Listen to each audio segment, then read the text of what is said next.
Hello there, and welcome to another Tyre Kickers podcast, where we stumble to the bar and bring back another round of classic car chat.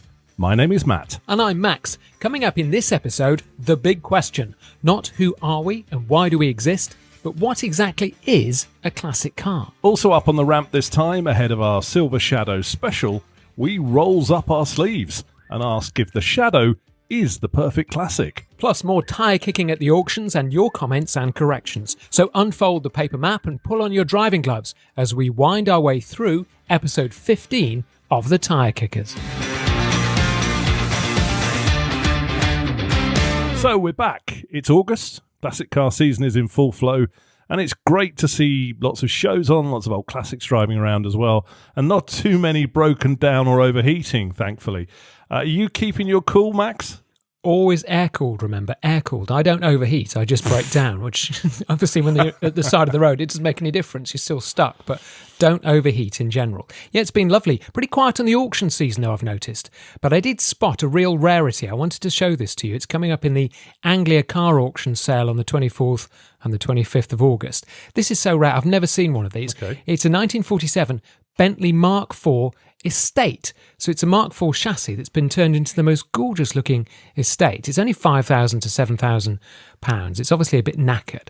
It looks really tired, but look at that. So the front of it is the Bentley Mark IV, the kind of sit up and beg radiator, the round lights.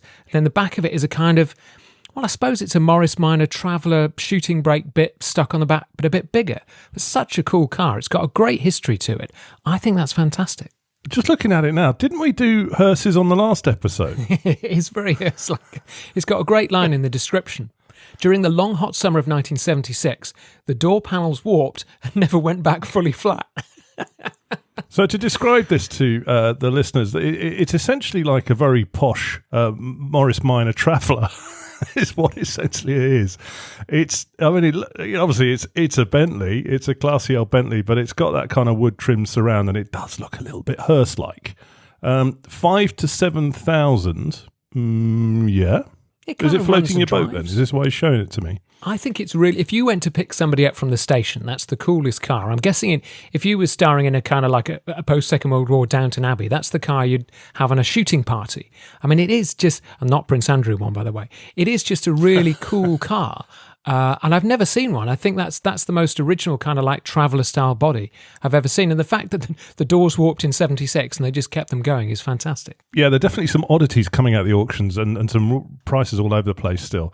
Talking about driving around, I followed a stag back from a car show through some Hampshire countryside yesterday, which was a big relief after the rubbish weather we'd have. I was sort of waving at cars going the other direction. But with all the sort of stuff going on, Max, the economic doom and gloom it's great to see so many cars out and about. I went to a couple of meets. Bill Rawls, Healy specialist down in Hampshire. That was a good blast down the A31. I don't know if I'm supposed to do this in my little 60s car, but I did overtake everything on the dual carriageway. I just floored it. Wow, Healey's, Jags, modern cars, everything. I do think when I'm sort of driving about 70 or 80 that there is obviously the thing about stopping, isn't there? Which you do need to be aware of in an old car, but hey ho, you've got to do it. But when the weather's good, it's great fun. Your car is obviously up for sale, as we've talked about on previous episodes. Any sales, any test drives, any tyre kickers? What's going on with it? Plenty of tyre kickers, and aren't those kind of people annoying? Don't they really get on your nerves? I had feedback from the dealer to say, exactly, payback. Feedback from the dealer to say one person came and drove it and said it was a bit noisy. I kind of think, 60s cars are a bit noisy though, aren't they? I think that's the part of classic cars. I mean, I did put a slightly bigger exhaust on it, so this is my fault, I suppose. But the experience of a sports car is all about a bit of a noise, isn't it? So yeah. You wouldn't want that silent. If you did, you'd just stick an electric motor in it. So I'm surprised of all the things that people could pick on, it's the noise. You're looking at the wrong sort of thing if you're worried about it being a bit noisy. That's the whole point of them, isn't it? You feel a classic car. I mean, we'll talk about Silver Shadows later, but that's a different experience. But, my car is noisy. I'm sort of grateful on the neighbour's behalf when I turn it off. And I'm always conscious when I start it up and I'm warming it up on the drive that it is noisy. Once you get going, you don't notice it, but it's that feedback from the car, though, isn't it? You can hear. That's the thing about old classic cars, is that you feel them, don't you? You hear them. You put your foot on the throttle and you can hear the the carburetors firing up and the air getting sucked in and you can feel it move. That's about it. If you want that numb experience, go and buy, a modern classic if you want that. I don't know. It's a bit of a weird one. Or maybe you've pimped it out too much that it's so loud that you might need to do something about it. I just think it's one of those things that, eventually we're all going to be driving electric cars by the way it's going. I think the noise of it is one of those sensations you want to cling on to for as long as possible, because once that's gone, it's gone. And actually, that's part of the great experience, isn't it? I love a good revving engine. So once people say it's a bit noisy, then maybe a classic car isn't for you.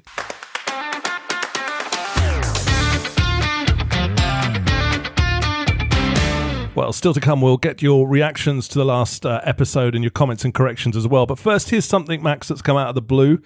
We've been invited to do this podcast live from the NEC Classic Motor Show. Oh. What do you feel about that? We have to admit that we do this, do we? So people might see us actually doing it. I'm not sure. I don't think anybody thinks it's AI. Certainly no. Yes. Just certainly two no idiots. Intelligence. Yeah, well, the NEC Classic Motor Show is obviously we go to it anyway. It's that big show at the start of November up in Birmingham.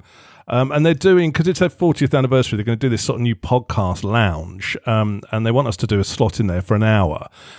We've never done this in the open, have we? It's out of our comfort zone, I'll be honest, isn't it? It's a bit like coming out of the kind of classic car closet, isn't it? If that's not too much of a tongue twister. We have to admit this is what we talk about all the time, and this is what we think about. But, we're going to be around friends, aren't we? Because we think about cars and talk about cars all the time, and that's the one show where we can safely admit to it. But the deal is they're setting up a little stage. It's quite small, I think, with a couple of chairs. I mean, if they put 10 chairs, that's going to be most of our listeners sat there, isn't it? 9 more than you need. I have to bat it out.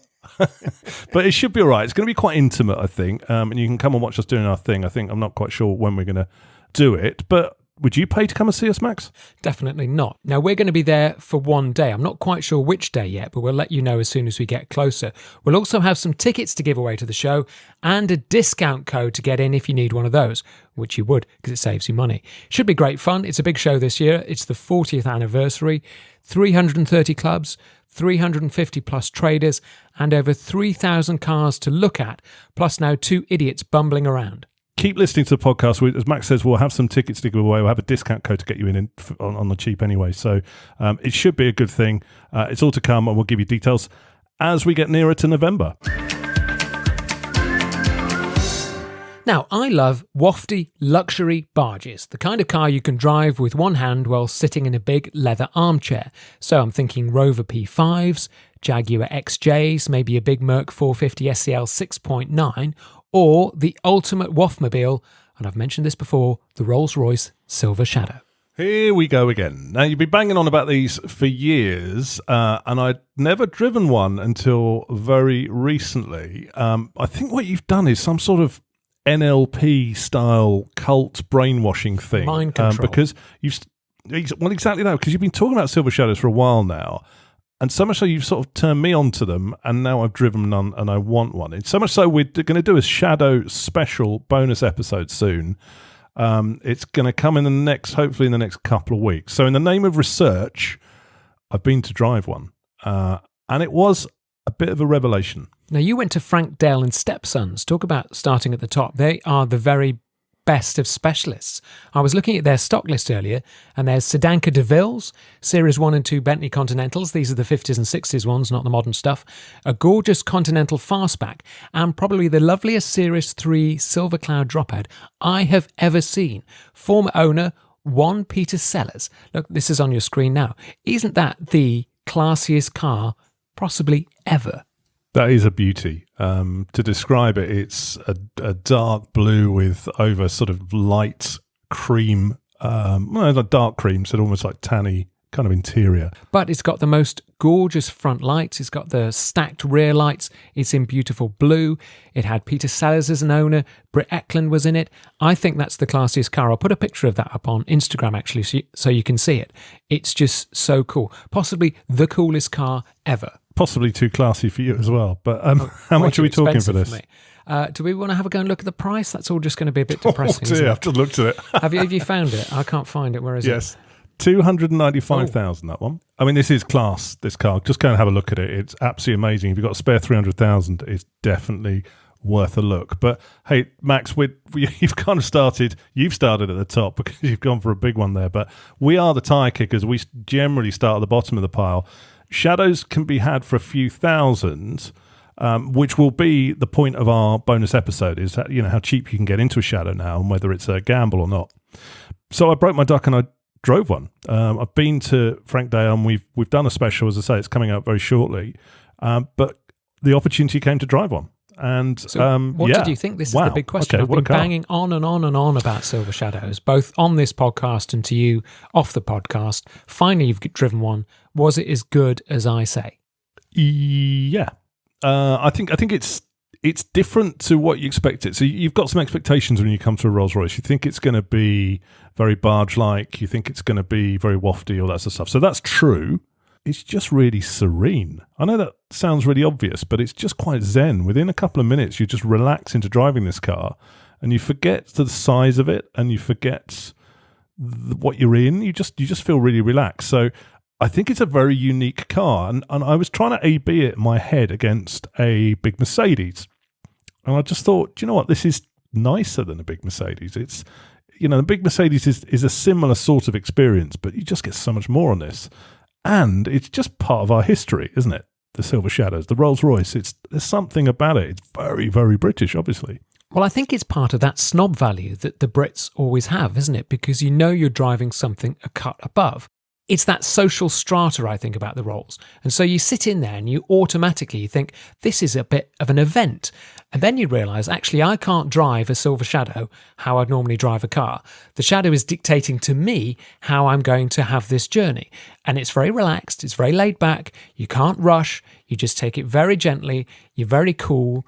And I think the Shadow imposes its driving style on you more than perhaps any other car. It's very true. You've got, 6.7 litre engine under the bonnet, but it's not fast. It's torquey.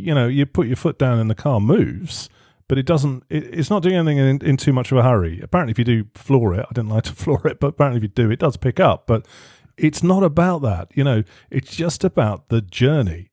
It's really interesting to drive one because it sort of is as you expect it and not as you expect it. It's better than you expect it, I think.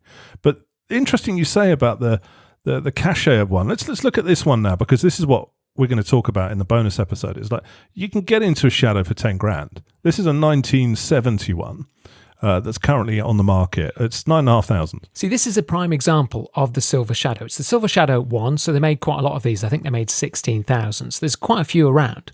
I don't think really they've quite been picked up yet. It's 9,500 for a 1970. It's done nearly 100,000 miles, but the bodywork's all right. It's grey. It's quite nice. The interior's half decent. It doesn't really matter. It doesn't have to be perfect because it's giving you the Shadow experience for less than 10 grand. Now, yes, everybody's shouting there's going to be bills. There will be bills, but it's a £10,000 car. So if the bills are 2,000 or 3,000 in the first year, you've still only spent 12,500, 13,000. And if you look at the red leather, it's a bit tired, but it's got some character. The wheel arches haven't rusted out, which is quite common on those. And if you look at the base of the windscreens, which is where they all go, that looks pretty good. So it's a 1970 car. It's got a vinyl roof, so probably a little bit of rust hiding under there, but you can manage that. I think that's a pretty good deal. And what else do you get for 10,000, which gives you that Rolls-Royce driving experience? Not much. We're going to talk in the bonus episode about whether buying one for 10 grand is really a good idea. Maybe it is, maybe it's not. There were two types of Shadows, weren't there? There was the one that ran for most of the 70s, and then there was the Series 2 that was sort of run up to the 80s, I think about 3 years or so, I think. Let's have a look at 1980 Shadow 2. So a few things changed on a Shadow. If I listen to this, I know a bit about them now. They got rid of the steering box, which made the steering a little bit woolly on the first ones. They put rack and pinion in on the second ones. They sort of put suspension out. They went half and half, hydro pneumatic.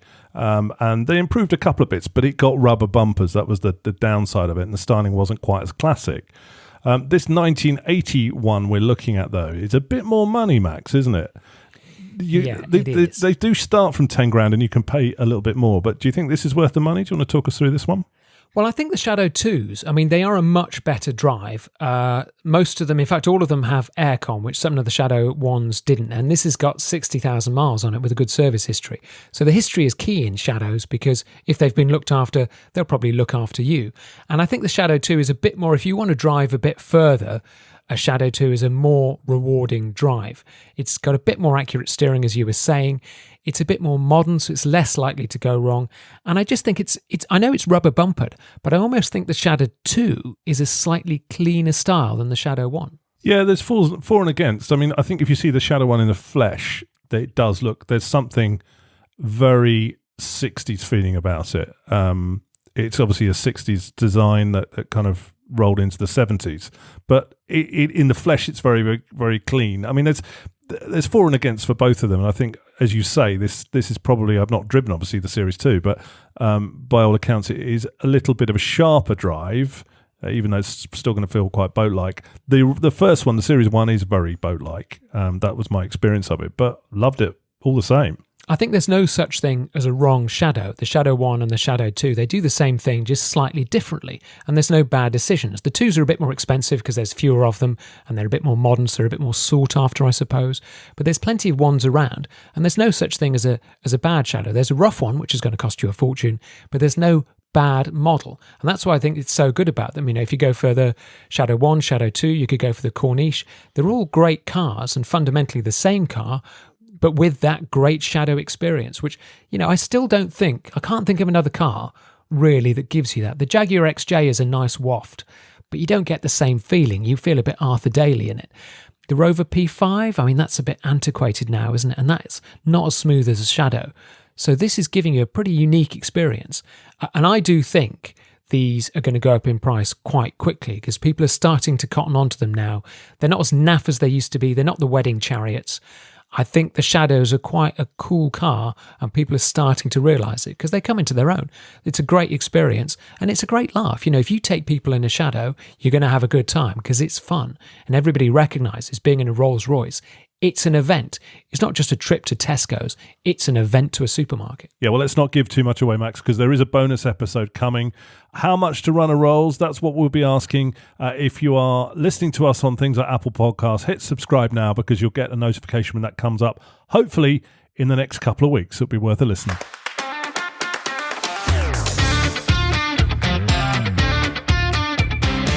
Well, loads of great reactions to episode 14. Thank you very much. So let's get into those and give you some honourable mentions. Andy G, who goes by the handle Fireman Sam, says he's enjoying the show. But he does ask, Max, can we put up pictures of all the cars we talk about in each episode? He says, for example, he wanted to see the Volvo windows we were boring on about in the last episode. What do you think about that? Sounds like extra work to me. Quite a good idea, though, isn't it? Showing pictures of things we're talking about. Maybe we should have thought about that. Can we do that? Is that possible? Can we put that up on Instagram? We can't. Sometimes we slag the cars off, though, so we don't even do it. We could put a representative picture, couldn't we? Yeah. Who's going to do that? Are you doing that? I'm not doing it. You know, I can't do that. I could post him a postcard of something, but that's about my abilities. Well, okay, Andy, we'll see what we can do. To be honest, that's not the first time that anybody's asked, so maybe we do need to have to do that. It does mean a bit of extra work. What else have you got, Max? Duncan DH1008 on Instagram says, here's one for Matt. I was behind a red early series Sunbeam Alpine Harrington Coupe in Ashford this weekend. I used to have a 67 Series 5 Alpine myself in the early 90s, but I don't know if I've ever seen a Harrington on the road before. Yeah, the people get excited about those. I don't. Here's a thing. Here's one of these things that unwritten thing about classic cars.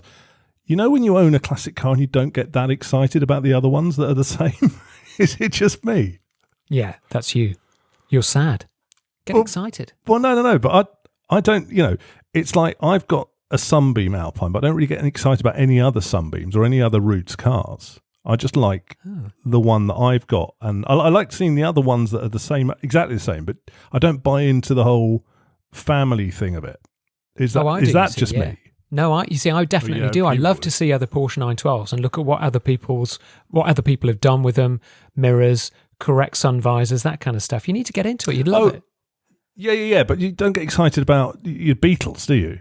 Because they're connected. Yeah. Oh, I like Beetles. Oh, yeah, I suppose you do. Yeah, all right. Anyway, So Ian, who goes by the handle Defender Punk, shared with us news of a fish and chip date in his Series Land Rover he planned that went wrong. Now, I saw this on Instagram. He's got a beautiful Series 3. I think it's a 1970, no, 71. It's a Series 3 open top one. And in the back, he's got a hamper full of food. Picture 2 is the hamper with the bottle of wine inside it smashed and the red wine all over the back of the Series. What a shame. But that was a nice idea. But you know how they ride. They ride badly. So anything that's even slightly breakable, like a bottle of red wine, it's going to go. Yeah, he's put so much for the ultimate fish and chip takeaway picnic. That's a beautiful Land Rover. But hold on a minute. He's nice. Called Defender Punk and it's a Series Land Rover. Haven't we been here before on this? Let's write him a letter of complaint saying you must be a Series punk and not a Defender punk. Oh, God, we don't want to go down that rabbit hole again. Let's not do that. Matt Murray on Insta says, thanks for the mention in the last episode. He's loving listening to us, and he's currently restoring a very tasty moggy down under. A really nice one, Max. So hello again, Matt. Hello to Mark, who's a bit of a serious car collector. He's got some very nice things from Lagondas to Mercedes and a GT40.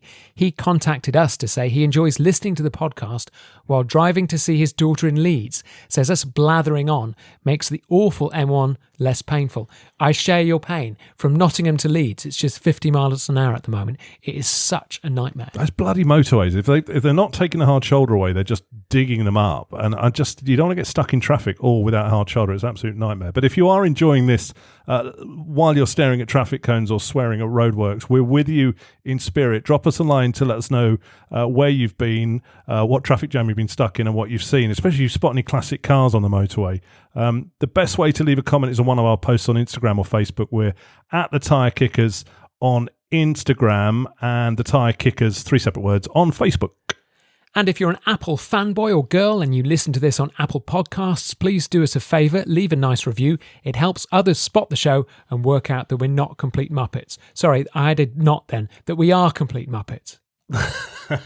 One more for this bit as well. Regular listener Keith D'Souza, hello Keith, has kept us posted about his recent trip, you'll like this, to the Festival of the Unexceptional. Rather you than me, Keith. I can't get excited about Maxis and Protons. He agrees though with Max about kit cars. We talked about those in the last episode. He says they're the Temu of cars, cheap, cheerful, but a load of rubbish. His final thought on the Max: crush the bloody lot.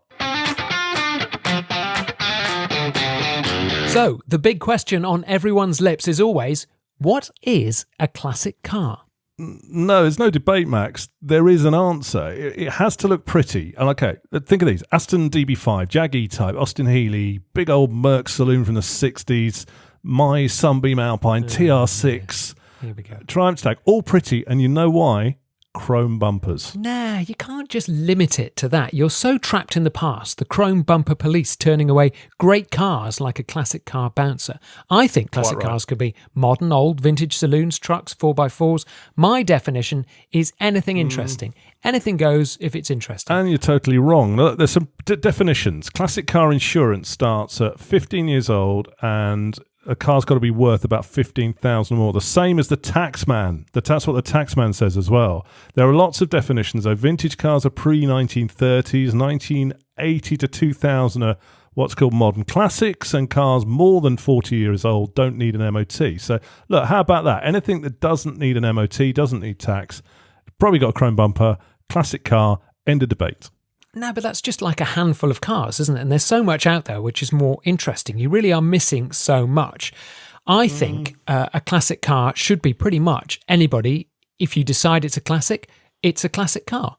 Because there's nobody out there who can tell you what a classic car is. If I think it's a classic, I'm deciding it's a classic. And then you would stop me at a show and say you can't bring that in. The classic car needs to look different to a modern car. In my view, we're going to get into the modern classics thing in a minute. I can feel it coming. But a car that looks different, that doesn't have color-coded bumpers, doesn't look like it's been styled in a wind tunnel, which is when cars started look dull. I mean, look at the Sierra onwards. It started looking dull. What about a Porsche 928, for example? That's a classic car styled in a wind tunnel with colour-coded bumpers. In fact, it was the first to come up with the colour-coded bumpers. So you can't rule that one out. It's just no. I'm not letting it. I'm not allowing it. Well, but classic car, it's a beauty is in the eye of the beholder, I think. I mean, we've got some definitions there. Over 40 years is quite a good one. You say there's only a handful of cars that meet that. No, there's not. I mean, there's so many beautiful design classics to look at. And I think that's, for me, and we've talked about this in previous episodes, the design is key to a classic car for me. Well, there's two things, actually. Let me qualify that. Design is key. It's got to look different to what is usual, so that you either do take a second look at it, or it's just the whole thing is styled in a different way or works in a different way. And then working in a different way is a good point as well. When you drive a classic car, it's mechanical for me. You put your foot on the throttle. Certainly in mine, the linkage goes out of the throttle, out of the firewall, to the carburettor, and pushes something forward. And then you hear that, you feel it. That doesn't happen on a modern car.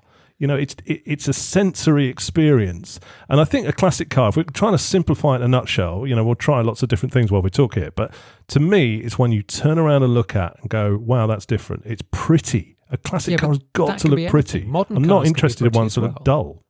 Yeah, but it's not about looking dull. You know, you can have modern cars which are classic cars. You know, a Lamborghini Gallardo, for example. Nobody's not going to argue that's a classic because it's a great looking car. But it may not just fit your definition, but that doesn't mean that it's not a classic. Yeah, but we're talking about, we've got to qualify it in terms of what we talk about on this show. We're trying to define here what in a car park looks like a classic car and what doesn't. And I would argue anything probably from the 80s, unless it's super rare or super unique, starts to get a bit boring.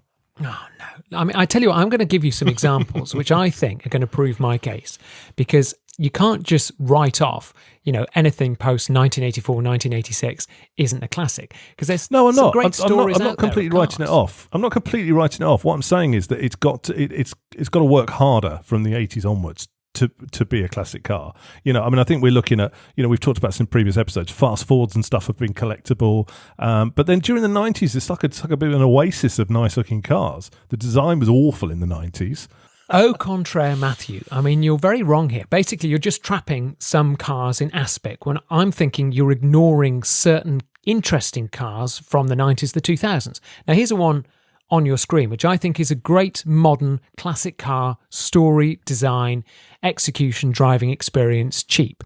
This is a 1999 Porsche Boxster manual. So the Porsche Boxster basically saved Porsche as a company, which is a good story. It included bits from the 996 generation 911. From the front, it was a bit like a 911. Used lots of parts. It was a great drive. It was a fantastic car. It brought open-top motoring to loads of people, and they've sold gazillions of them. It is a classic. It's the fried egg headlights, and it's a fantastic drive. So that is a classic car. It's got a story. It's got design. It's great to drive. And I think when you walk away from that in the car park, you look back and think, that's a corker. Sorry, have we changed into a modern car podcast now? That's a weekend car. It's a classic. It's a classic car. It's a classic piece of design. It's a classic story. Yeah. It's a classic great drive. How many times are you fixing that a year? Well, that's the whole point. I'm not messing around fixing it all the time. It's not broken down by the hard shoulder, although they do break down a bit.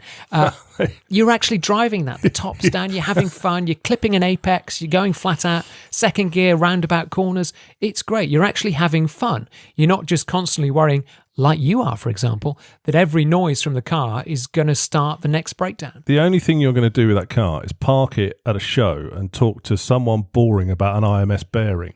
It's not or bore score. And that's it. And that's it. But you're going to have a great I think the time Boxster is a it. great car, and in years to come, will be revered as a classic car. But I think it's a great weekend car. This is a weekend car. I'd have one as a weekend car, popping in the garage, but it's not the same. Just to counter that, well, I asked on Instagram and Facebook about this, because, you know, ahead of this discussion.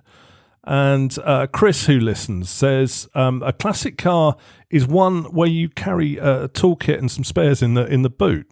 And I think he's sort of joking, but he's not. You know, this you're not going to carry a spare thing in the boot, are you? You're just going to literally drive it, park it, walk away. Well, you can carry some spares if you want, but you won't need them because you'll be too busy having fun. That's the point about this. You're not always got oily fingers broken down at the side of the road, paying your specialists hundreds or thousands of pounds just to get it back on the road.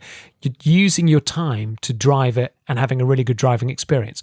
And I think that's one of the things that I come from, is that old cars are great, but in general, they don't really drive that well. Where these kind of like more modern classic cars, they drive better and give you that really good driving experience that makes a journey memorable.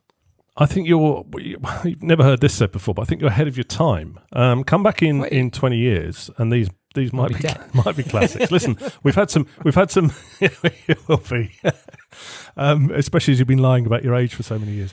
We've had a few comments in from listeners. Like, you can react to these. You haven't seen these yet, but I'll read them out to you. Ken Clark says, in his eyes, a classic is a Jag XK120 Roadster with a set of golf clubs hanging out the boot. Second choice, Escort RS2000 Mark 1. They're both nice, but there have to be other things as well. Lee H on Facebook has contacted us to say, in my mind, there is classic and then there is an old car. A classic with kudos has to be aesthetically beautiful, a significant design, and or a performance icon of a bygone era, and perhaps, you won't like this, 40 years or older. So where's your cutoff between a classic car and a modern classic then? I'm going to be controversial here. I don't think there is one. I think if you there's like got to be one. No, why? If you like driving it and it's exciting, it's a classic. It's a classic to you. I'd probably say if it's electric, maybe it's not going to be a classic car. I can't believe that people are going to be running around in Teslas in 20 years going, oh, this is amazing. I think it has to be something that is exciting, has performance, looks really good, has a story, great design behind it. You can have kind of instant classics, and that's what I think some of these cars that I've been talking about are. Give a mention to Mr. Doberbenz, one of our regular listeners on Instagram. He is backing me up here. He says, it's subjective, but for me, it usually comes with a splattering of chrome. He says, I can't see anyone looking at a Peugeot Ion and thinking, I'll keep it for 30 years. As time pushes on, anything with a combustion engine will in turn become a classic. So there's a couple of good points there, but I think the important bit is the chrome, Max. I think he's right on the second point. It's combustion. And I think we can all, as a wide community, that we always appreciate everybody else's opinions. We can say you can have an instant classic alongside that chrome bumpered thing that you drive that breaks down. I think it is a thing. I think you've got to put a line in the sand in terms of what is a classic or not. I'm thinking of one classic car meet near me that has got a sign on it now that says pre-1990 only, please. And I had to turn away a couple of people who got a bit uppity last time because they thought their car was a classic car. A lot of classic car meets, especially breakfast meets, are appealing to the general public to come and have a look at old cars. And old is the key there, I think. And it's got to have chrome as well. Wrong. I think one of these things that's so good about cars is that it's such a broad church and we can appreciate every car that's ever been made for some reason. You know, we all like things. And we all like bits of things on cars. So I think we just need to be a broad church. I don't understand why anybody would turn people away from a car show, unless, of course, it's like a unique, particular model or something or a particular year. But if you've got an interest in cars, join in together and actually appreciate the various things that people bring on modern cars. Well, not really, because if you've got a Jag XK120 and an old Alpha and something from the 50s or 60s, something a pre-war thing, and then somebody rocks up and parks a 99 Boxster next to it, it just dilutes it, doesn't it? You know, it's not. You wouldn't park those in a museum. No, but you wouldn't park them in a museum. Talking about churches, one more listener comment, Nightfall Drives on Instagram. So the theory off the top of my head about what a classic is and isn't is that something that people wouldn't be surprised to see a bride and groom taking photos with. Well, that's a Silver Shadow. But for me, I've mentioned this in a previous podcast, but the thing that got me back recently into classic cars was I just wanted to have those chrome dials, and I wanted to think, and it's personal, it's just a personal thing. I didn't want the plastic dash and the rubber dash and that sort of, I want to feel something different. I think the problem here is I know I'm right and you think you're right, and we're not going to meet in these positions. I think we should throw this open to the listener. Already people have been in touch, and let's talk about it next time, because I think we need to come up with that definition that probably gives us a clearer idea of what we're talking about. Try and simplify it for us, because we've just been going around in circles, as you've just heard. Let us know on our Instagram. We are at the at the Tyre Kickers UK or at Facebook, The Tyre Kickers. It's 3 separate words.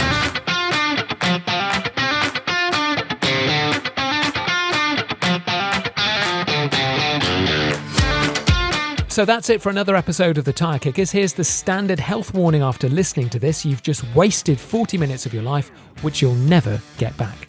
You're telling me. But if you're a sucker for some more, on the next episode we'll be talking about the vulgar subject of money. In our case, when does a classic car become too expensive to enjoy?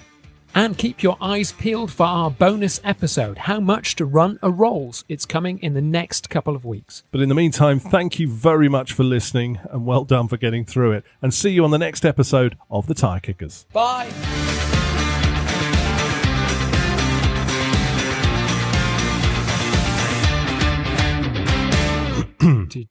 Right. Okay. We need to- Do you know, I'm so old now, I've had to increase the font size on the screen, which means that basically there's 2 words per screen, so I'm furiously scrolling up and down.